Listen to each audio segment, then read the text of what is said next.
Welcome to Africa Enlightenment Center. And today's enlightenment is still about Nigeria, about the activities of Omoyele Sowore, who has been fighting to be president of Nigeria for some years now. He, in 2019, on May Day, was calling on Nigerians to prepare for a revolution to overthrow the government. On this May Day, we are calling on our people to declare their own liberty and freedom from oppression. So my word to you is to start preparing yourselves, preparing your minds, preparing your neighborhoods, preparing your children for a revolution in this country. Nothing but the revolution will solve Nigeria's problem. There are several issues, with his approach and what he's been trying to do. One of the major issues there is the fact that he wants it in a way that the whole revolution or whatever is built around him. And then after the revolution, maybe the revolution succeeds, he must be the one to be president because he feels that he is better than everyone else. He is more righteous than everyone else, using his own moral barometer to measure himself.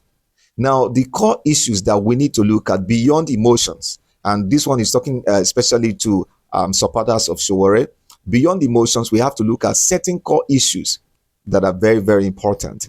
Now, since 2019 till today, what has Sowore done to harmonize the interests of Nigerians whom he wants to follow him in this protest that is kind of mother of all kind of protests, such that happened in the Arab Spring, and the one that happened in the Philippines, and also the one that happened, in other places in the world where governments were toppled, especially places like Tunisia and all that, in Egypt and all that.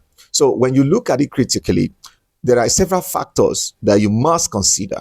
Number one, the diversity of Nigeria, the ethnic diversities in Nigeria, you must put that into consideration. Then number two, what is the level of political education of the people? For instance, when you shout the word revolution, how do the people think about it? How do the people see it? Especially the rural people, even the most deprived people, what do they think when they hear the word revolution? Then the history of revolutions in Nigeria and all that, there are a whole lot of things to consider. So when you say revolution, what do you actually mean? What are you trying to say? You must break it down. You must make the people to understand these things. It is very, very important. Then come to the fact that, for instance, this present President Tinubu regime, we call it regime because it looks like military regime.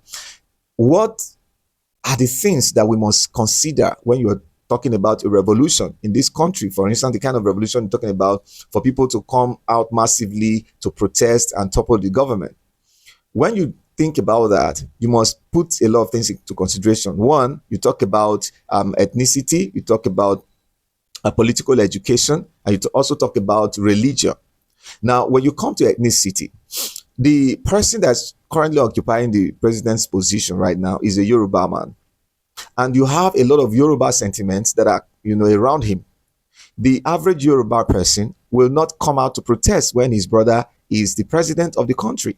You see that? And secondly, Yoruba people are not a minority in this country. They are a majority, one of the major tribes in the country. So looking at the social media, the way Yoruba people react when this government is talked about, even though they are feeling the pains, even though many of them are suffering, the way they react because of this nature of Nigeria, because they've not understood, the complexity of Nigeria and what it means to actually live a good life, there is a problem.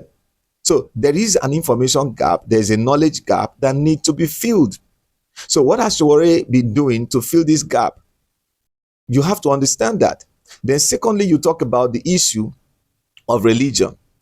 As we speak right now, as I'm talking right now, the fact remains that the biggest pastors in Nigeria are majorly the Yorubas, and all of them are systematically supporting the current administration of President Tinubu. You see that? Even during the time of Buhari, one of them was a vice president, and they make sure nobody protested against them.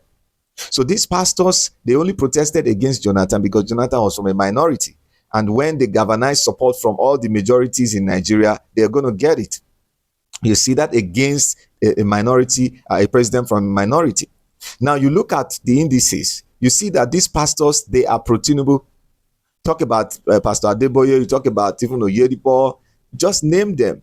All of these big pastors that have big churches across Nigeria, they know that if there's any problem, any protest, any big thing happens right now, it's going to affect them. They understand that. And some of their sons, the people they call sons in ministry, some of them are, having contracts. Some of them are in the government. For instance, you look at the EFCC. The EFCC chairman is a member of the Redeemed Church. So he wouldn't want to do anything against the government that his people, his top members in church are benefiting from, and he himself is benefiting from the tithes, and offerings and huge donations that come from these people, that the Adeboye would not want to sabotage anything that has to do with that. So you look at all of this. Now look at all these pastors, their membership strength. They are in the millions. Even the Roman Catholic Church wouldn't want to join in that kind of thing. So they wouldn't encourage their members to be involved. Now look at the number of people who are already caught out when you talk about this. Then you look at right now, you have a Muslim ticket at the helm of affairs. The Muslims will do everything to protect their own in government. You see the religious sentiments, the way they play in the country. So all of these are interests that you must understand are at play against any of this kind of protest. So you have to navigate all of these barriers, and you can't do it being self-opinionated. It can't happen being self-opinionated. You have to work with other people if it's going to work. Random protests here and there all over the place will not work. It will not work. It has never worked in this country, where people just protest randomly and all that. And that is one of the reasons why the last government, they had to sponsor a lot of propaganda against the government of Goodluck Jonathan. You see that? Yeah, Buhari's government, before Buhari came in, all of those who are in the government right now, they were with Buhari, and they were the ones that led the protests against Jonathan's government, using a lot of propaganda and a lot of atrocities that were committed to make sure that all the sentiments, went against Jonathan, because he was from a minority ethnic group. So they teamed up themselves, both the Fulani, Hausa, Yoruba people, and then most of the other small tribes that joined them up, and then especially the Hausa, Fulani, and the Yoruba people, and some people from the Middle Belt, they teamed up to make that happen against Goodluck Jonathan. So for Nigeria's protest to be successful, there is no way that you won't have the Arewa involved, the Yoruba involved, and then the Igbos and all that involved, that is going to work. So you must have all of these people get involved. So you see the complexities that are involved in this kind of protest for this kind of thing to work. That is the reason why, alternatively, people like Peter Obi are looking at having credible elections. So it will be difficult for any protest that can unseat the government to work without navigating all of these intricacies and galvanizing Nigerians and putting them together and making sure everybody is on the same page for it to work. So what has Sowore done in this respect since 2019 till today? These are questions we need to ask. So if these protests are not working, if we cannot galvanize Nigerians to do this mother of all protests so that the government will be overthrown through protests, then what other options do we have? So we have to look at the other options that we have.